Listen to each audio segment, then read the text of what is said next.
بسم اللہ الرحمن الرحیم نحمدہ ونصلی علی حبیبہ الکریم اما بعد فاعوذ باللہ من الشیطان الرجیم بسم اللہ الرحمن الرحیم وکیف اخاف ما اشرکتم ولا تخافون انکم اشرکتم باللہ ما لم ينزل به علیکم سلطانا فأي الفريقين أحق بالأمن إن كنتم تعلمون آمنت باللہ صدق اللہ العظیم۔ ناظرین، پروگرام ازالہ شبہات میں آپ کی خدمت میں حاضر ہوں۔ اللہ تعالیٰ کی رحمت، اس کی توفیق سے اور آقا دو جہاں صلی اللہ علیہ وسلم کے وسیلے سے میں آپ کی خدمت میں توحید اور رد شرک پر گفتگو کر رہا ہوں۔ پچھلے پروگراموں میں نے توحید کی دو قسمیں آپ کے سامنے بیان کی۔ ایک تھی توحید فی الذات اور اس کا رد تھا شرک فی الذات، اور دوسری تھی توحید فی الخلق۔ مطلب اس کا یہ ہے کہ جب ہم یہ کہتے ہیں توحید، تو یہ ایک ایسا لفظ ہے کہ اس کا معنی کسی ایک لفظ کے ساتھ نہیں ہو سکتا۔ اس کی تشریح چاہیے، اس کی توضیح چاہیے، کچھ اور الفاظ اس کے ساتھ ملیں تو لفظ توحید کا سمجھ آتی ہے۔ تو میں نے عرض کیا تھا کہ وحدانیت ثلاثہ کا مطلب یہ ہے کہ جب ہم کہیں توحید اللہ ایک ہے تو اس کا مطلب ہے کہ وہ اپنی ذات میں تنہا ہے، وہ کائنات کو پیدا کرنے میں تنہا ہے اور کائنات کا نظام چلانے میں تنہا ہے۔ اور شرک یوں بنے گا کہ اگر اس کی بیوی بچے اولاد مانی جائے تو یہ اس کی ذات میں شرک ہوگا، اور جیسے مشرک مانتے تھے۔ اور جب یہ کہا جائے کہ کائنات کو پیدا کرنے میں اس کی بیوی بچے اولاد نے اس کی مدد کی ہے تو یہ شرک فی تخلیق ہوگا، اور جب یہ کہا جائے کہ کسی نے مدد نہیں کی تو یہ توحید فی الخلق ہوگا۔ تو توحید فی ذات اور توحید فی الخلق، یعنی وہ بنانے والا وہ اپنی ذات میں تنہا ہے، وہ تنہا ہے اور تنہا ہی بنانے والا ہے۔ یہ دو توحید کی جو قسمیں ہیں، اس پر میں نے اللہ کی رحمت سے تفصیلی گفتگو کی۔ آج میں توحید کی تیسری قسم جس کا نام میں آپ کو بتاتا آ رہا ہوں، وہ ہے توحید فی التدبیر، توحید فی التدبیر والامور یا توحید فی الامور۔ تو اس کی تفصیل جتنی بھی کر لیں، لیکن چونکہ میں بار بار اس کا نام توحید فی التدبیر کہہ رہا ہوں تو اس لیے میں اس کو اسی نام سے ہی زیادہ اس کا ذکر کروں گا۔ تو توحید کی تیسری قسم جو ہے وہ توحید فی التدبیر ہے۔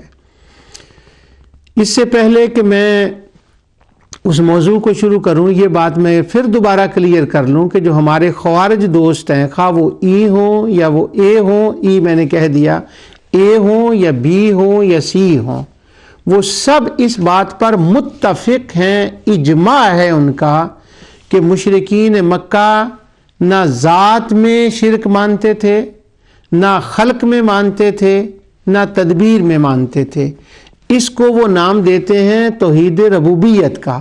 تو وہ کہتے ہیں مشرکین مکہ جو تھے وہ نہ ذات میں شرک کرتے تھے، یعنی ذات میں وہ پکے موحد تھے، نہ وہ یہ مانتے تھے کہ معبودان باطلہ ان کے شریکوں نے کوئی پیدا کرنے میں اللہ کی مدد کی ہے، اس میں بھی وہ موحد تھے، اور تدبیر میں بھی وہ موحد تھے کہ وہ یہ نہیں کہتے تھے کہ اللہ تعالیٰ ان شریکوں کا محتاج ہے اور یہ مل کر کائنات کا نظام چلاتے ہیں۔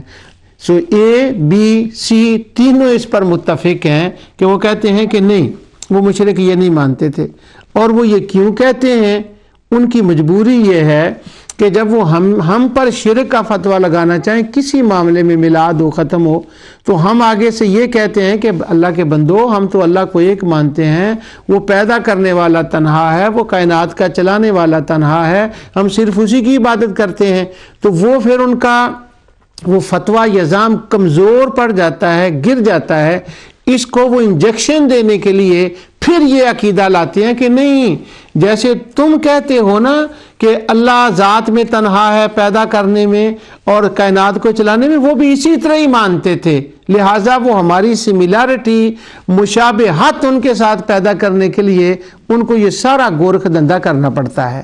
لیکن میں اللہ کی رحمت سے یہ بتا آیا ہوں قرآن سے، احادیث سے، مفسرین کے اقوال سے، کہ مشرکین توحید فی ذات کو نہیں مانتے تھے۔ وہ نہیں مانتے تھے کہ وہ تنہا ہے، وہ نہیں مانتے تھے کہ وہ پیدا کرنے میں تنہا ہے۔ آج جو میں شروع کر رہا ہوں وہ یہ ہے کہ وہ یہ نہیں مانتے تھے کہ خدا کائنات کا تنہا نظام چلاتا ہے۔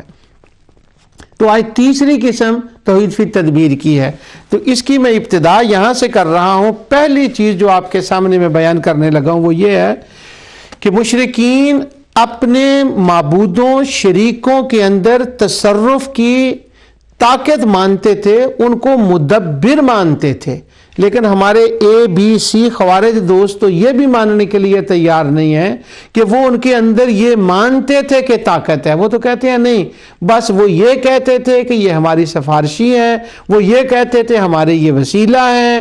تو سفارشی اور وسیلے کی جو آیات ہیں اور لَيَقُولُنَّ اللہ کی، اس کا آگے بیان آئے گا انشاءاللہ، تو لیکن وہ یہ ماننے کے لیے تیار نہیں۔ تو آج قرآن سنیے اور دیکھیے توحید حرانی کا پرچار کرنے والے، توحید البانی کا پرچار کرنے والے، توحید سمعانی کا پرچار کرنے والے، توحید سنانی البانی کا پرچار کرنے والے یہ کہتے ہیں کہ وہ اپنے شریکوں معبودوں کو مدبر مانتے ہی نہیں تھے، ان کا یہ اعتقاد ہی نہیں تھا۔ تو اب قرآن سنیے، قرآن کیا کہتا ہے۔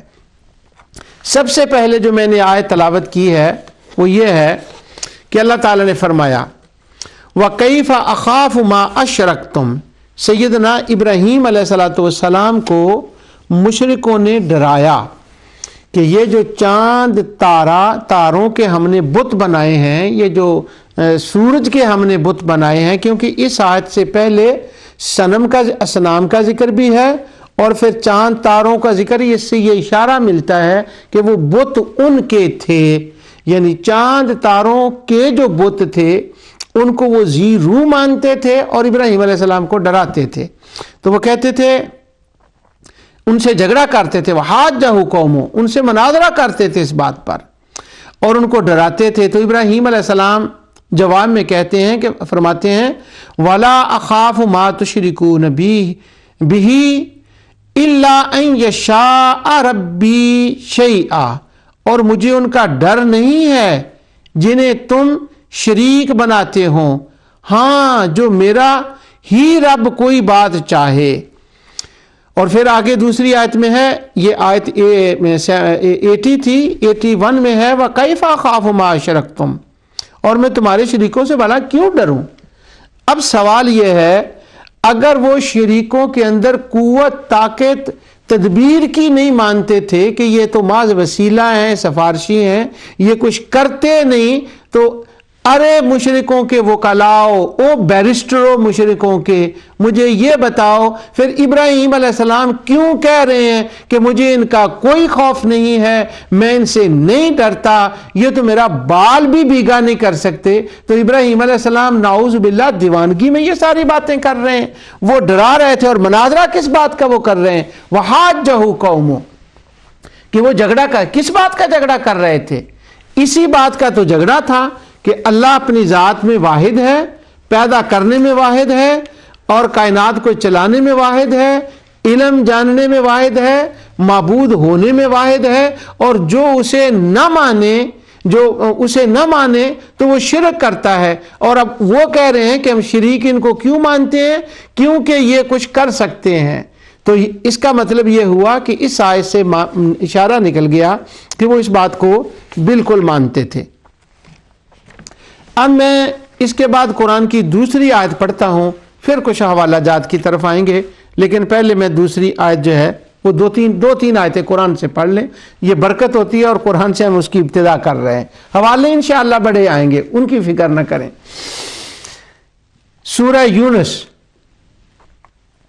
اس کے اندر یہ مجھے پہلے آیت پڑھنی چاہیے تھی، یہ مسٹیک ہوگی مجھ سے، کیونکہ وہ ترتیب کے اعتبار سے یہ پہلی بات بنتی تھی، لیکن چلو دوسری آگے اللہ تعالیٰ فرماتا ہے وَاتْلُ عَلَيْهِمْ نَبَأَ نُوح، اور انہیں نوح کی خبر پڑھ کر سناؤ، ان کے سامنے قصہ نوح کی تلاوت کرو جو میں نے تجھے بتایا ہے۔ اللہ اپنے حبیب کو حکم فرما رہا ہے۔ اِذْ قَالَ لِقَوْمِهِ یا قوم ان کان کبر علیکم مقامی و تذکیری بآیات اللہ فعلی اللہ توکلت۔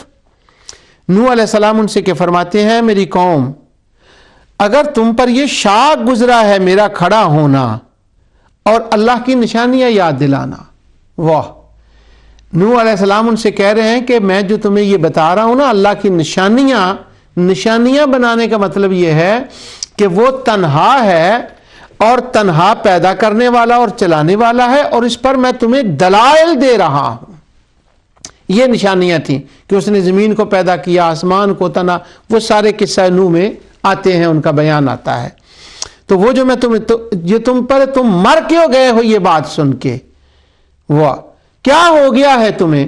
اور اگر وہ ہمارے ABC دوستوں کے حساب سے اتنے پکے مواحد تھے کہ وہ اللہ کو ذات میں، خلق میں، تدبیر میں ایک ہی مانتے تھے، تو یہاں ان کو تکلیف کیوں ہو رہی ہے؟ نوح علیہ السلام کیوں فرما رہے ہیں کہ جی میرا کھڑا ہونا تمہیں کیوں ناگوار گزرا ہے؟ تو ان کو ناگوار کیوں گزرا تھا؟ یہی تو نوح علیہ السلام ان سے کہہ رہے ہیں کہ عبادت کا مستحق صرف وہ ہے، کیوں؟ وہ ذات میں تنہا، پیدا کرنے میں، چلانے میں وہ مستحق ہے۔ اب ان کو بھی تو کوئی دلیل دینی تھی نا کہ ان کے جو شریک ہیں وہ کیوں عبادت کے مستحق ہیں۔ اگر وہ ذات، خلق، تدبیر میں ان کو شریک نہیں مانتے تھے تو معبود کیوں مانتے تھے ان کو؟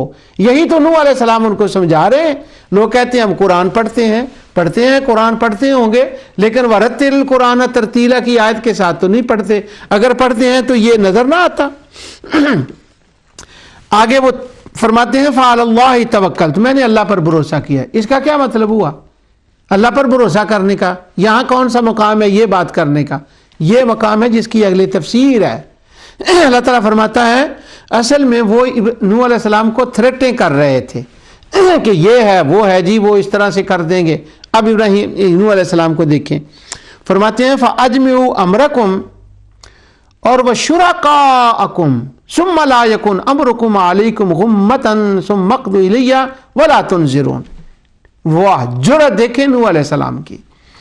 فرمایا اگر تمہیں یہ شاق گزرتا ہے اور میرا بھروسہ ہے اللہ پر، کیوں؟ اب وہ تھرٹ کا جواب ہے۔ تم کہتے ہو نا یہ کر لیں گے یہ کر لیں گے، اگر تم سارے جمع ہو جاؤ اور اپنے شریکوں کو بلا لو، تم بھی اور تمہارے شریک بھی، ثم لا یکن امرکم علیکم غمہ، پھر جو تمہارا دل چاہتا ہے نا اپنا زور لگا لو، جو میرا بگاڑنا ہے وہ بگاڑ لو۔ اس آیت کی تفسیر میں مفسرین نے یہی لکھا ہے، مفسرین نے کہ انہوں نے فرمایا جو وہ مجھے نقصان دینا چاہتے ہیں بتا لیں، ثم اقضوا الی ولا تنظرون، اور میرا کوئی لحاظ نہ کرو، جو کرنا ہے کر لے۔ اب نوح علیہ السلام نے بھی یہی کہا، ابراہیم علیہ السلام نے بھی یہی فرمایا۔ اگر وہ ان کو اس طرح سے نہیں مانتے تھے تو بتائیں ابراہیم علیہ السلام کیوں کہہ رہے ہیں میں خوف نہیں کرتا، اور نوح علیہ السلام کیوں کہہ رہے ہیں ان سے کہو جو کرنا ہے انہوں نے کر لو۔ اب تیسری آیت قرآن کی سنیں۔ اب میرا دل چاہتا ہے میں حوالے پڑھوں، لیکن پہلے قرآن پڑھ لوں۔ اللہ تعالیٰ فرماتا ہے حضرت ہود علیہ السلام کا قصہ۔ ہود علیہ السلام، یہ سورہ ہود کے اندر نوح علیہ السلام کے قصے کے بعد ہود کا قصہ ہے، تو وہاں پر وہ ان کا پوری تفصیل ہے۔ جو میں نے ہود علیہ السلام کا پورا قصہ بیان نہیں کرنا، میں نے صرف وہ بیان کرنے ہیں جو میرے موضوع سے متعلقہ ہیں۔ وہ آیت پڑھوں گا۔ قالوا یا ہود ما جئتنا ببینۃ وما نحن بتارکی آلہتنا عن قولک وما نحن لک بمؤمنین۔ مشرکوں کی بولی دیکھیں ذرا، بولے اے ہود تم کوئی دلیل لے کر ہمارے پاس نہ آئے، اور ہم خالی تمہارے کہنے سے اپنے خداؤں کو چھوڑنے والے نہیں ہیں، خداؤں کو چھوڑنے، آلہہ کو چھوڑنے والے نہیں ہیں۔ اب یہ وہ دلیل لائے تھے کہ نہیں، اس وقت وہ موضوع زیر بحث نہیں ہے، لیکن وہ انہوں نے انکار کیا، اور وہ اپنے معبودوں کو آلہتنا، یہاں وسیلہ نہیں کہہ رہے، یہاں وہ انٹرسیڈر نہیں کہہ رہے ان کو، وہ کہہ رہے ہیں آلہہ ہیں ہمارے، اور ہم مانیں گے کیوں نہیں ان کو چھوڑیں گے کیوں نہیں؟ وما نحن لک بمؤمنین، جب ہم تمہیں نہیں مان رہے نبی تو تیرے کہنے سے اپنے خداؤں کو کیوں چھوڑیں؟ اس کا مطلب ہوا شرک کی ابتدا یہاں سے ہوئی ان کی اس قوم میں جب انہوں نے ہود علیہ السلام کی بات نہ مانی۔ وہ فزیکلی ابتدا تاریخ کی نہیں میں بات کر رہا، اگر وہ ہود علیہ السلام کو مان لیتے، ان پر ایمان لے آتے تو اس کا مطلب ہوا ہے توحید کے روٹ پر آ جاتے، پھر تو یہ کہتے ہی نہ جتنے کائنات کے اندر مشرک ہیں انہوں نے شرک کیا ہی اس لیے ہے کہ وہ ولیوں سے دور چلے گئے، وہ نبیوں سے دور چلے گئے، انہوں نے نبیوں سے کہا ہم تمہیں نہیں مانتے۔ جو کائنات میں بندہ شرک سے بچا ہے وہ نبی کے تصدق سے بچا ہے، وہ نبی کے وسیلے سے بچا ہے۔ اگر یہ بات نہیں ہے تو وما نحن لک بمؤمنین کا کیا مطلب ہے؟ جب میں نے توحید کا روٹ بتایا تھا نا اس وقت یہ ساری آیتیں میں نے پڑھی تھی۔ اب جو آج کے میرے موضوع سے متعلق بات ہے وہ سن لیں۔ آگے وہ کہتے ہیں ان نقول الا تراک بعض الہتنا بسوء، یہ جو تو بہکی نعوذ باللہ، ان کا کہنے کا مقصد یہ تھا، کسی لفظ کا ترجمہ نہیں بلکہ وہ بن بھی جاتا ہے، یہ جو تو کہہ رہا نا ایک خدا کو مانو، ہمیں تو یوں لگتا ہے کہ تو پاگل ہو گیا ہے، اور پاگل تجھے کس نے کیا ہے؟ بعض الہتنا بسوء، یہ جو ہمارے خدا ہیں نا ان میں سے کوئی تم پر ناراض ہوا ہے، تم پر جھپٹا ہے، اس نے تم پر وار کیا ہے اور ان کے وار سے تمہارے دماغ میں خلل آ گیا ہے۔ اب بھی کوئی کہتا ہے کہ مشرک یہ صرف وسیلہ ہی مانتے تھے اور وہ یہ نہیں کہتے تھے جی کہ ہمارے خدا جو ہیں وہ کچھ کرتے نہیں ہیں، یعنی وہ ان کو پاورفل مان رہے ہیں۔ ابھی میں نے شروع کیا ہے کہ ان کے اندر وہ قوت مان رہے ہیں۔ اب ایک قوت تو یہ تھی کہ وہ کہتے ہیں وہ مخلوق کے ساتھ نفع نقصان ان کو پہنچاتے ہیں۔ ابھی میں آیتیں پڑھوں گا بعد میں، اگلی آیتوں میں، ان آیتوں میں یہ ذکر ہوگا کہ صرف مخلوق کی بات نہیں، وہ تو خدا کے بھی سارے کام وہی کرتے ہیں، اور خدا ان کے بغیر بے بس ہے، وہ کائنات کو چلا نہیں سکتا۔ تو توحید کی جو آیت تیسری قسم میں بیان کر رہا ہوں، ابھی ذرا سٹارٹنگ اس کی ہو رہی ہے تاکہ پہلا یہ کلیئر ہو جائے کہ وہ ان کے اندر قدرت مانتے تھے۔ اب تیسری یہ چوتھی آیت، ابراہیم علیہ السلام، نوح علیہ السلام، ہود علیہ السلام، تین ہو گئی، اب چوتھی آیت آ جائیں۔ اب آ جائیں مکہ مکرمہ کے اندر، آقا دو جہاں صلی اللہ علیہ وسلم کی بارگاہ میں آئے۔ کیا کہتے ہیں وہ؟ اللہ تعالیٰ فرماتا ہے الیس اللہ بکاف عبدا، کیا اللہ اپنے بندے کو کافی نہیں ہے؟ وہ کہہ رہے تھے ایک اللہ کافی کیسے ہے؟ اللہ فرما رہے نہیں، ایک اللہ کافی ہے۔ وَيُخَوِّفُونَكَ بِالَّذِينَ مِن دُونِهِ، اور تمہیں ڈراتے ہیں وہ اپنے ان شریکوں سے، ان معبودوں سے جن کا تو انکار کر رہا ہے، ان سے ڈرا رہے ہیں۔ وہ لوگوں، یہ کوئی مشکل لفظ ہے قرآن کا؟ وَيُخَوِّفُونَ کا مطلب کسی کو نہیں آتا، ڈرانے کا کیا مطلب ہوتا ہے یہ کسی کو پتا نہیں ہے، سب کو پتا ہے۔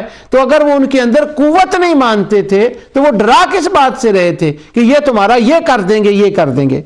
اس وقت میرے سامنے جو تفسیر ہے، دوسری تفسیروں کو میں حوالے دوں گا، حکیم الامت حضرت مولانا مفتی احمد یار خان نعیمی رحمۃ اللہ تعالی علیہ کا عرفان القرآن ہے، وہ تفسیر اعلیٰ حضرت کا ترجمہ اور مفتی صاحب کی تفسیر۔ اس کے حاشیے میں وہ فرماتے ہیں کہ اللہ تعالیٰ یہ اس آیت کے متعلق نازل ہوئی، روح البیان میں فرمایا کہ یہ آیت دو بار نازل ہوئی، ایک بار حضور کے لیے، دوسری بار خالد بن ولید رضی اللہ تعالیٰ کے حق میں کہ حضور نے انہیں وہ درخت کاٹنے بھیجا جس کی وہ پوجا کی جاتی تھی۔ جب اس درخت کے پاس پہنچے تو کفار بولے کہ اس میں ایک دیوتا ہے اور وہ آپ کو دیوانہ کر دے گا۔ آپ نے بغیر پرواہ کیے درخت کاٹ دیا، اس کی جڑ میں ایک بد شکل آدمی نکلا جو نکل کر بھاگ گیا. اچھا یہاں تو یہ مفتی صاحب رحمۃ اللہ علیہ کے بعد اتنی بات ہے کہ روح البیان کے حوالے سے چونکہ انہوں نے لکھا، باقی تفاسیر کا ذکر نہیں کیا. باقی تفسیر میں یہ سٹوری اور طرح سے ہے. تو معنی یہ ہے کہ مفتی صاحب لکھ رہے ہیں کہ انہوں نے خالد بن ولید سے کہا کہ اگر تو نے اسے کچھ کیا نا تو یہ تمہارا بیڑا غرق کر دے گا، یہ کر دے گا، وہ کر دے گا، نعوذ باللہ. تو انہوں نے خالد کو بھی تھریٹ کیا اور نبی کریم صلی اللہ علیہ وسلم کو بھی تھریٹ کیا. اگلی دوسری آیت لَيَقُولُنَّ اللَّهُ، یہ میں ادھار چھوڑ رہا ہوں، اس پر تو بڑی تفصیل سے میں نے آیتیں سنانی ہیں. اس آیت کا مطلب کیا ہے اس کی تفسیر میں بڑا قرآن سناؤں گا میں آپ کو جب میں اس پر آؤں گا، اس بات پر کہ توحید ربوبیت کہیں سے ثابت بھی ہے کہ نہیں، کیا مطلب ہے یہ توحید کی کیا قسمیں. جب میں وہ حرانیوں کی بات کروں گا نا، البانیوں، شوکانیوں، البانیوں کی بات کروں گا نا، چونکہ وہ ان کی مین دلیل یہ ہے، حافظ ابن تیمیہ سے لے کر صلاح الدین یوسف تک سب کی یہی دلیل ہے. اس پر تو میں نے بڑا کلام کرنا ہے اور میں نے خدا کے بڑے شکر ادا کرنا ہے کہ اس نے مجھے توفیق دینی ہے اس پر بڑی تفصیل سے. لیکن اس آیت کی تفسیر میں مفتی احمد یار خان نعیمی رحمۃ اللہ علیہ نے جو لکھا ہے وہ میں آپ کو بتانا چاہتا ہوں. وہ فرماتے ہیں اس آیت میں وہ کفار مراد ہیں جو اللہ تعالیٰ کی ہستی کے قائل تھے، یعنی مشرک اللہ تعالیٰ کی ہستی کے تو ہمیشہ ہی قائل تھے اور اپنے بتوں کو اللہ تعالیٰ کے برابر جانتے تھے، رب مانتے تھے، ان کی پوجا کرتے تھے، برابر مان کر ان کی پوجا کرتے تھے. مفتی صاحب کہتے ہیں بتوں کو رب کے برابر مان کر. اور آگے مفتی صاحب نے اس کی ایک دلیل دی ہے، وہ کہتے ہیں اس کی دلیل یہ ہے کہ وہ رب کے برابر مانتے تھے. ثم الذین کفروا بربہم یعدلون، وہ خود قیامت میں بتوں سے کہیں گے اذ نسویکم برب العالمین، ہم نے تمہیں خدا کے برابر سمجھا تھا. یہ ان مشرکین عرب کا عقیدہ تھا جن کا یہ رد ہو رہا ہے. وہ رب کو مانتے تھے لیکن ساتھ یہ کہتے تھے کہ ہمارے بتوں کی خدا پر دھونس ہے، وہ ہمارے بت دھونس دے کر اگر کوئی وہ مصیبت بھیجے تو یہ ٹال سکتے ہیں، کیونکہ رب کو ان کی مدد کی ایسی ضرورت ہے جیسے بادشاہ کو وزراء کی. ان کے اس عقیدہ کے رد میں یہ آیت بھی قرآن کی یاد رکھنے کے قابل ہے. وَلَمْ يَتَّخِذْ وَلَدًا وَلَمْ يَكُنْ لَهُ شَرِيكٌ فِي الْمُلْكِ وَلَمْ يَكُنْ لَهُ وَلِيٌّ مِّنَ الذُّلِّ وَكَبِّرْهُ تَكْبِيرًا. بڑی کمال کی بات کی ہے مفتی صاحب نے یہاں پر.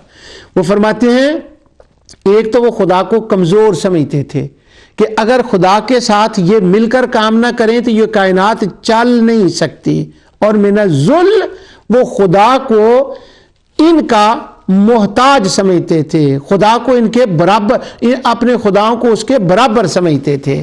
تو ان آیتوں سے یہ پتہ چل گیا کہ وہ ان کے اندر قوت اور طاقت مانتے تھے. اور کیسی طاقت؟ یہ طاقت مانتے تھے کہ یہ بندوں کو نفع نقصان بھی پہنچا سکتے ہیں اور خدا کی خدائی ان کے بغیر چلتی ہی نہیں ہے. اور مفتی صاحب نے تو قرآن کی آیت اس کی دلیل میں ان کے جو ہے وہ بیان کی ہے اس کے سامنے اس میں. اب ایک اور آیت تدبیر کے حوالے سے کہ وہ ان کو مانتے تھے، ان کے اندر قوت اور طاقت مانتے تھے، پھر انشاءاللہ ہم کسی دوسری گلی میں نکل جائیں گے. اللہ تعالیٰ نے قرآن کریم میں ارشاد فرمایا اَيُشْرِكُونَ مَا لَا يَخْلُقُ شَيْئًا وَهُمْ يُخْلَقُونَ. یہ 190 آیت ہے سورہ اعراف کی. کیا اسے شریک کرتے ہیں جو کچھ نہ بناتے ہیں، وہ تو خود بنائے ہوئے ہیں. وَلَا يَسْتَطِيعُونَ لَهُمْ نَصْرًا وَلَا أَنفُسَهُمْ يَنصُرُونَ، اور نہ وہ ان کو کوئی مدد پہنچا سکیں اور نہ اپنی جانوں کی مدد کر سکیں. یعنی وہ جنات اور ستارے جن کو وہ ذی روح مانتے تھے، ان کے بارے میں ان کا یہ عقیدہ تھا کہ یہ ہماری مدد کریں گے، جب خدا کوئی بلا بھیجے گا تو یہ ٹال دیں گے. تو یہ اس کے رد میں بیان ہوا ہے. اگر وہ ان کا یہ عقیدہ ہی نہیں تھا تو پھر یہ بتائیں کہ اللہ تعالیٰ کو اس کا رد کرنے کی کیا ضرورت تھی؟ تو وہ مانتے تھے کہ ان کے اندر طاقت ہے. اب جو آج کے موضوع میں میری جو آیت ہے وہ یہ ہے کہ وہ نبی کریم صلی اللہ علیہ وسلم کو دھمکی دی، جیسے ابھی میں نے سورہ زمر کی آیت آپ کو پڑھی، تو وہ حضور کو دھمکی دیتے، تو حضور نے ان کے سامنے بڑی لمبی تقریر فرمائی جو ساری ان آیتوں میں ہے۔ آخر میں حضور کو اللہ تعالیٰ نے فرمایا قل دو، تم فرما دو ان کو، ادعوا شرکاءکم ثم کیدونی فلا تنظرون، وہ جو تمہارے خدا ہیں نا جن کی تم مجھے دھمکیاں دے رہے ہو، ان سے کہو جو انہوں نے کرنا ہے وہ میرا کر لیں، میرا بگاڑ لیں، اور مجھے کوئی اس مسئلے میں مہلت نہ دیں۔ آگے ہے ان ولی اللہ الذی نزل الکتاب وہو یتولی الصالحین، بے شک میرا ولی اللہ ہے جس نے کتاب اتاری اور وہی نیکوں کو دوست رکھتا ہے۔ معنی اس کا یہ نکلا وہ ان کے اندر قوت طاقت مانتے تھے، خدا کو اس کا محتاج مانتے تھے، بندوں کو ان کا محتاج مانتے تھے، اور حضور کو تھریٹ کرتے تھے کہ اگر تم نے یہ تبلیغ نہ چھوڑی تو یہ تمہیں نقصان پہنچائیں گے۔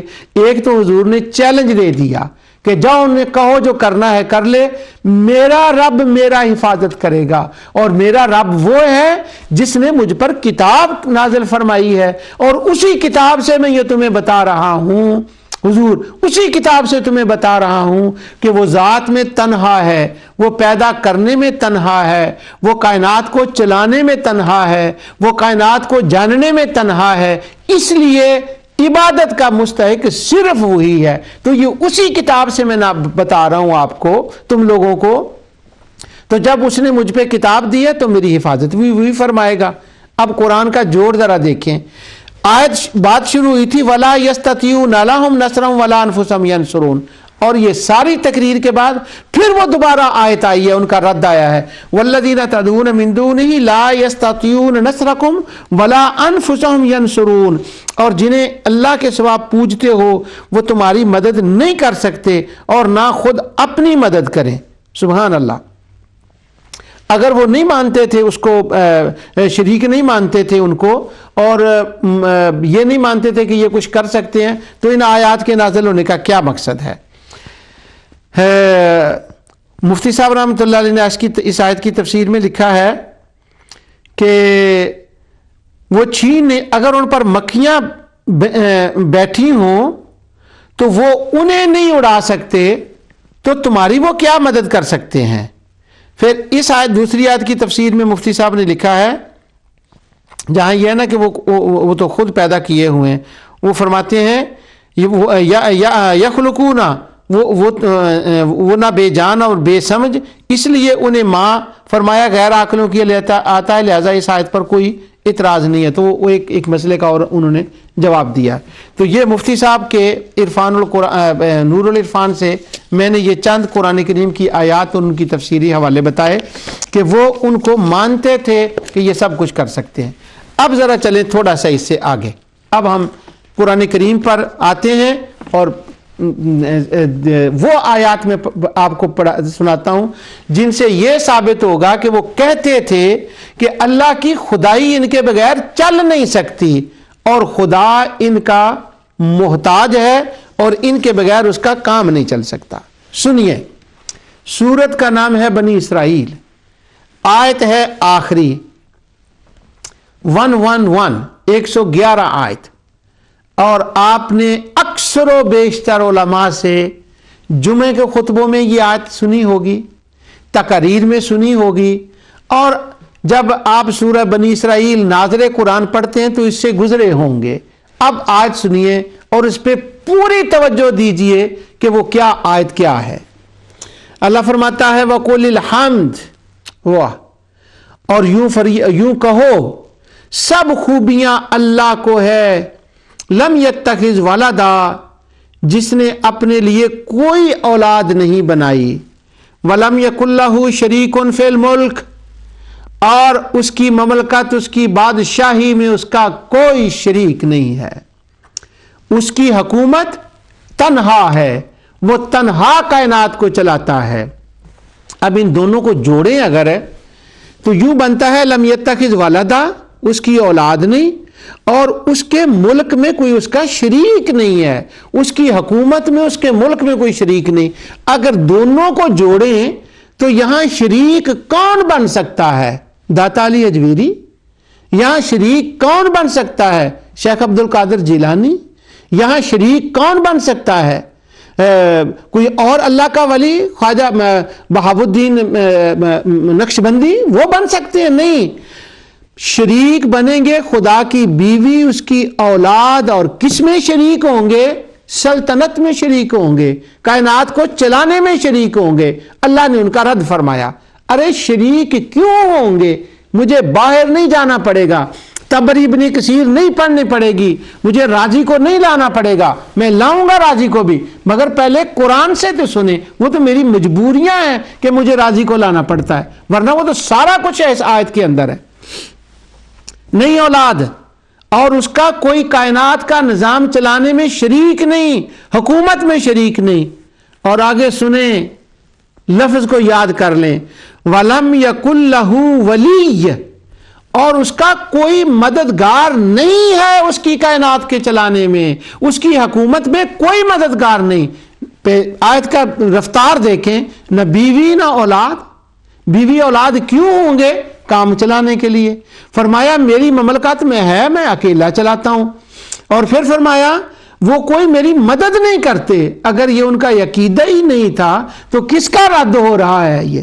اور اگلا جملہ سنیں، وَلِيٌّ مِّنَ الذُّلِّ، وَلِيٌّ مِّنَ الذُّلِّ، فرمایا اس کا وہ جو تم کہتے ہو نا مددگار، وہ مددگار تو اس کے ہوتے ہیں جو محتاج ہو۔ میں تو محتاج ہی نہیں ہوں، تو میری کون مدد کرے گا؟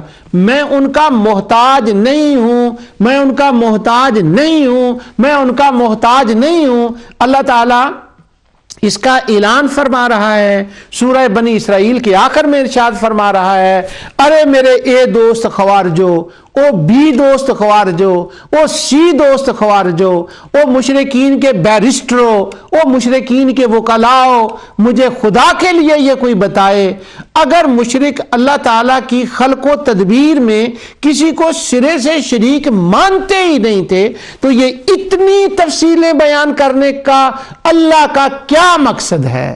میں صدقے جاؤں ان ایک خوارج کے ایک دوست کے اس کا قصہ میں سناؤں گا جو کبھی سالے ثواب کو نہیں مانتے، مگر اس نے میرے سامنے بیٹھ کر اقرار کیا کہ یہ آیت ثواب کے لیے اللہ نے بھیجی ہے۔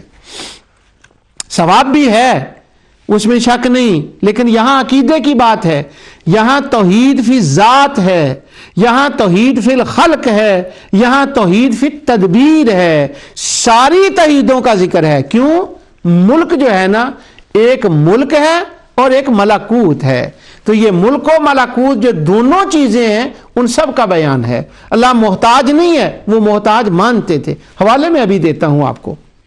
اور آگے اللہ اکبر کا مطلب سن لیں آج۔ اللہ اکبر کا مطلب کیا ہوتا ہے؟ وَكَبِّرْهُ تَكْبِيرًا، اور اللہ اکبر کہو، ہمیں حکم، اور اللہ اکبر کہو۔ کیا معنی؟ کہ اللہ اکبر کہو کہ اللہ اس بات سے بلند ہے، وہ بڑا ہے، اس کی کوئی بیوی ہو، اس کی کوئی اولاد ہو، وہ کسی کا محتاج ہو، اس کی حکومت میں کوئی شریک ہو۔ لوگوں نے شرک کا مطلب کبھی نہیں سمجھا۔ یہاں شریک کا لفظ بھی ہے، شرک کا لفظ بھی ہے، اور ساتھ بتایا گیا ہے کہ شریک کسے کہتے ہیں، کس میں شرک ہوتا ہے۔ اور جب بندہ کہتا ہے اللہ اکبر، تو وہ ان تمام شرکوں کو ٹھوکر مار رہا ہوتا ہے اور اللہ کی وحدانیت کو مان رہا ہوتا ہے۔ تو وحدانیت ثلاثہ اس کے اندر آتی ہے، وحدانیت خمسہ آتی ہے، وحدانیت سبع آتی ہے۔ وہ تو جہاں تک اللہ کسی کو روشنی دے وہ لے جائے، لیکن فی الحال میں تین توحیدوں کی بات کر رہا ہوں۔ اور اب میں دوبارہ اس کا ترجمہ پڑھتا ہوں اور انجوائے کریں آپ۔ اللہ حمدوں کا مالک ہے۔ خوبیاں کس بات کی خوبی ہے؟ حمد کا اس کے ساتھ جوڑ کیا ہے؟ اگر وہ ذات میں تنہا ہو، پیدا کرنے میں تنہا ہو، اور اتنی بڑی کائنات کو چلانے میں تنہا ہو، یہی تو اس کی حمد ہے۔ اسی کو تو الحمدللہ کہا گیا ہے رب العالمین، تو وہ رب ہے سب کا، یہی تو حمد ہے۔ اب بات شروع کی گئی، حمد پہلے کرو، وہ تنہا ہے۔ کس بات سے حمد ہے؟ نہ اس کی بیوی نہ اولاد، ولم یکن لہ شریک، اور اس کا کوئی شریک نہیں ہے، فی الملک، نہ ملک میں نہ ملکوت میں۔ ملک کا مطلب ہے یہ بنائی ہوئی کائنات، اور ملکوت کا مطلب ہے امور تکوینیہ، جن امور سے یہ کائنات کا آگے نظام چلتا ہے۔ اور پھر فرمایا یعنی ایک ایک لفظ ٹھہر ٹھہر کے پڑھنا، وَلَمْ يَكُنْ لَهُ وَلِيٌّ، اور اس کا کوئی مددگار ہے ہی نہیں، من الذل، وہ کمزور نہیں ہے۔ اب سب باتوں کو ختم کرنے کے لیے، توحید کا جھنڈا بلند کرنے کے لیے اللہ اکبر کہو۔ اب توحید کیا ہے؟ ان شریکوں سے انکار کرنے کا۔ مشرق سے مغرب تک کائنات کے اندر چلے جائیں، مشرق سے مغرب تک آپ کو ہر جگہ یہ ملے گا، مسلمان یہی کہتے ہیں اللہ اکبر، لا الہ الا اللہ محمد الرسول اللہ۔ کون شرک کرتا ہے؟ شرک کا نام ہی ایسے کر دیا، اسے شرک کہتے ہیں۔ یہ جو قرآن کی آیتیں میں پڑھ رہا ہوں وہ اللہ کو محتاج مانتے تھے۔ اب باتیں کافی ہو گئی ہیں، کیوں نہ ایک حوالہ آ جائے، اس کے بعد بات کرتے ہیں۔ میں نے آپ کو حوالہ کیا ہے، یہ میرے سامنے امام فخر الدین رازی کی تفسیر ہے، سورہ اخلاص، سورہ قل هو اللہ احد، اس کی تفسیر میں امام رازی نے یہ نقطہ بیان کیا ہے۔ اس کے بعد امام رازی نے بھی یہ بیان کیا ہے، اور اسی بات کو علامہ ماوردی نے تفسیر ماوردی کے اندر یہ پوری عبارت اسی طرح لکھی ہے، اور ماوردی کی تلخیص کی ہے ابو محمد عز الدین عبدالعزیز ابن عبدالسلام، بڑے الملقب سلطان العلماء جن کو کہا جاتا ہے، انہوں نے ماوردی کی جو کیا ہے اس کے اندر بھی وہ لائیں، ظاہر ہے اس کی جب تلخیص ہے تو وہ بھی آ جائے گی۔ اور الدکتر عبداللہ بن ابراہیم الوہبی، دار ابن حزم سے یہ چھپی ہے، اور یہ جو دکتر عبداللہ بن ابراہیم الوہبی ہے نا، یہ ہمارے دوستوں میں سے ہیں، میرے پرسنل دوست میں نہیں، وہ جو دوسرے دوست میں کہا کرتا ہوں ان میں سے ہیں۔ یہ کبھی اشارے بھی، ہر بار مجھے وہ بات نہ کرنی پڑے، کبھی اشاروں میں بھی باتیں سمجھا کریں، تو یہ ہمارے دوستوں میں سے ہیں۔ عبداللہ بن ابراہیم الوہبی، الوہبی کی بھی یہ بات ہے، وہبی کہہ رہا ہوں، وہ دوسرا لفظ نہیں کہہ رہا، وہبی۔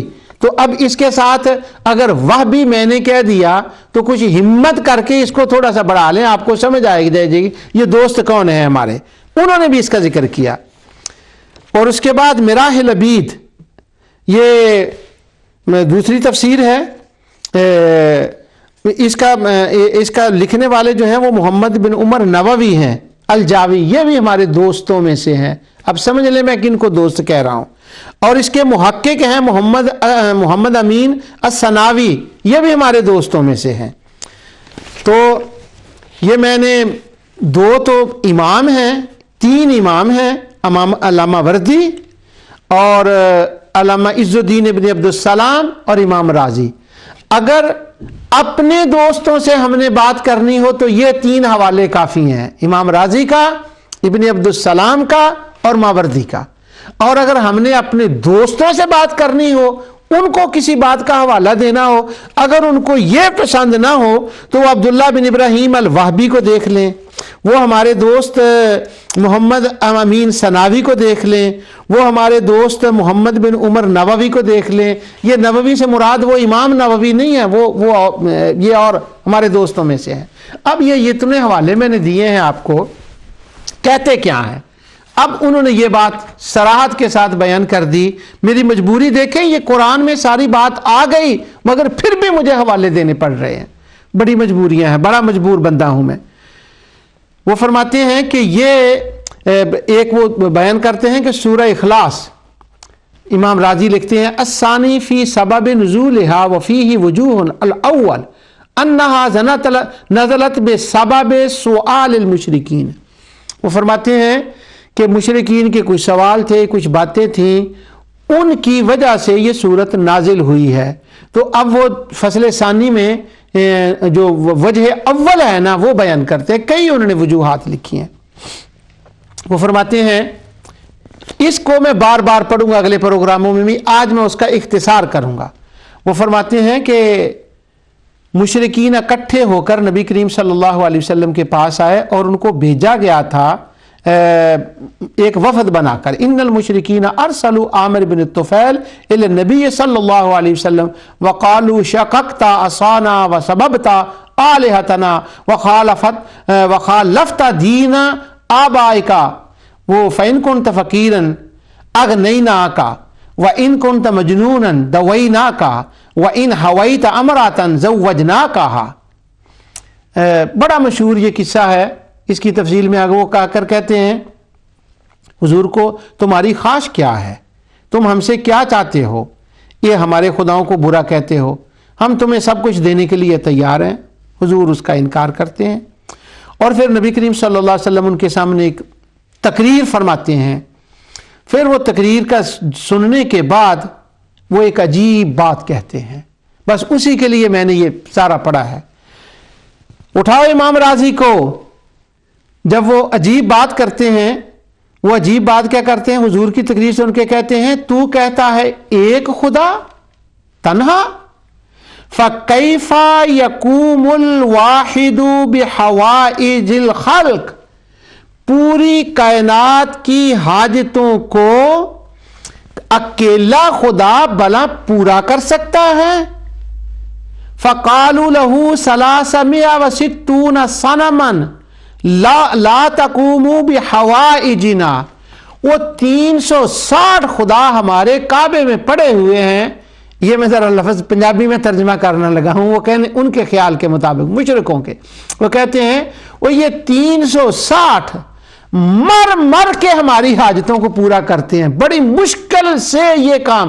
تو جو 360 اور پلس ہمارے گھروں میں ہمارے خدا ہیں، عربوں میں ہیں، دوسرے ممالک دوسری جگہ پر ہیں، شہروں میں، یہ سارے مل کے بڑی مشکل سے جو کام کر رہے ہیں، بھلا تیرا تنہا خدا یہ اکیلا کام کر لے گا، یہ اکیلا نظام کائنات چلا لے گا؟ یعنی آگے وہ میں آگے حوالے پڑھوں گا، وہ کہتے تھے یہ سب مل کر ان کو علم ہوتا ہے تو اس کلے کو اکیلا کا علم ہو جائے گا، وہ کیسے ہو جائے گا؟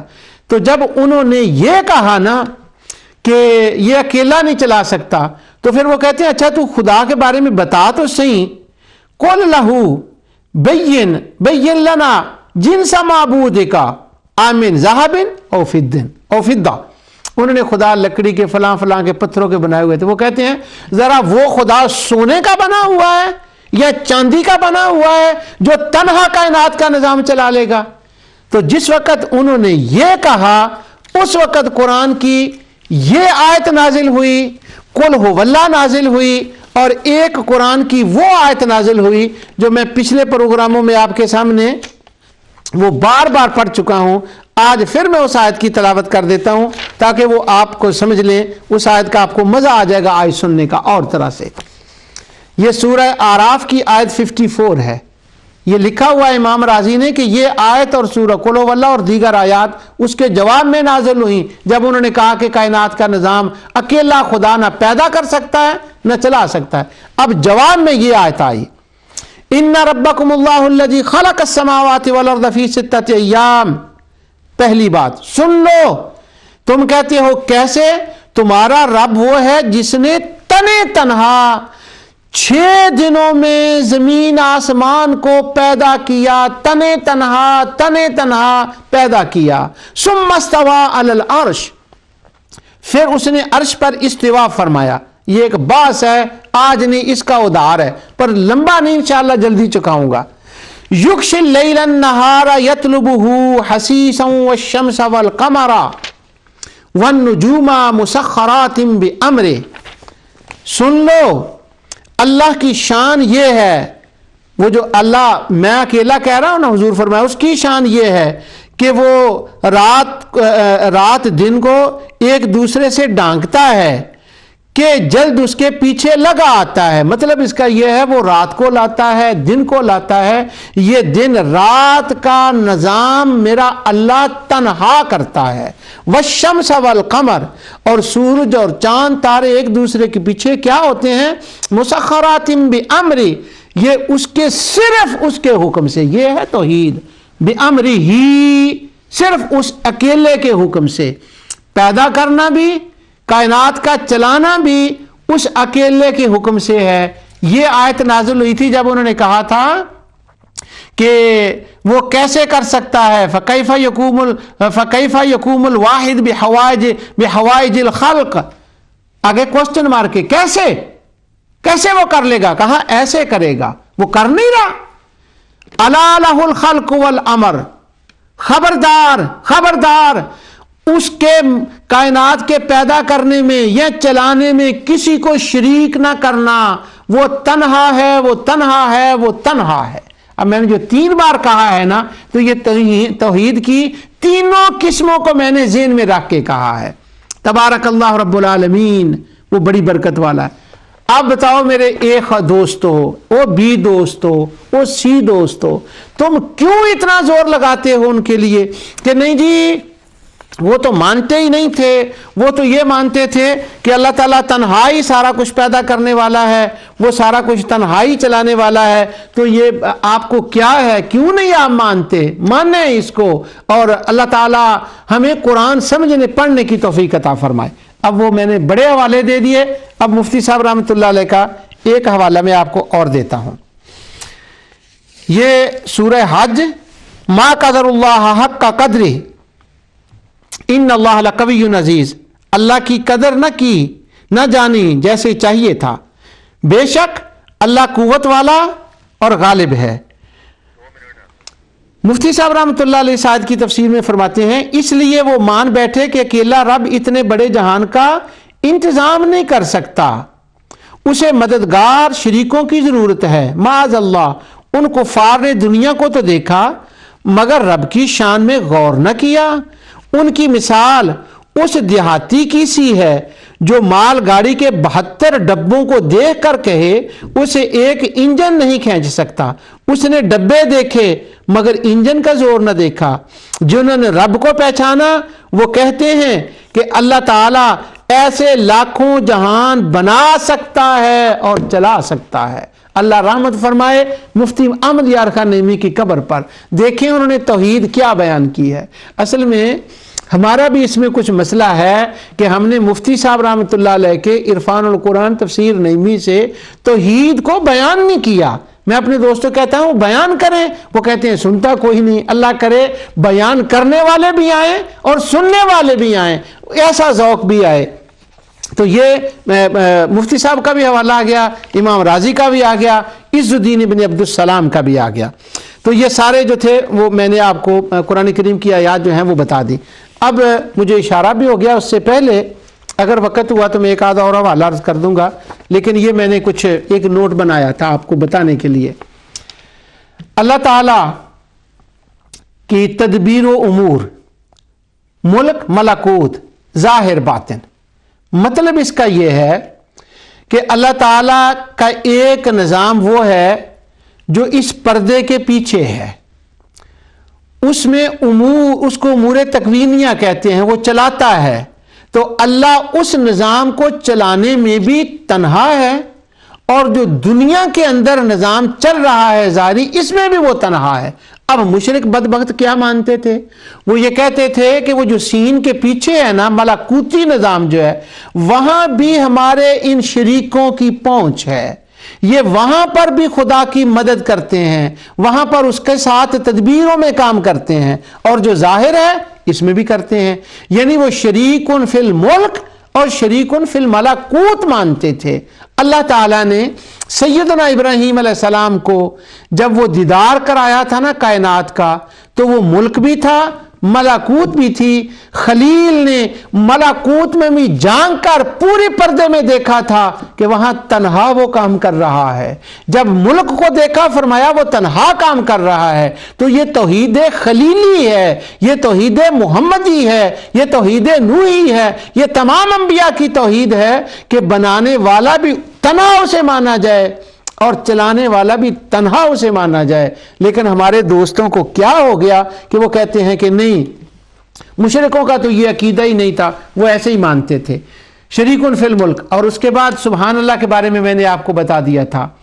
سنیں، اللہ تعالیٰ نے اپنی قوت کے لیے قوہ کا لفظ استعمال فرمایا، قدیر کا لفظ استعمال فرمایا، یہ ساری تعبیریں ہیں اس بات کی کہ اس کے اندر اتنی طاقت ہے، وہ بنانے میں تنہا، وہ چلانے میں تنہا۔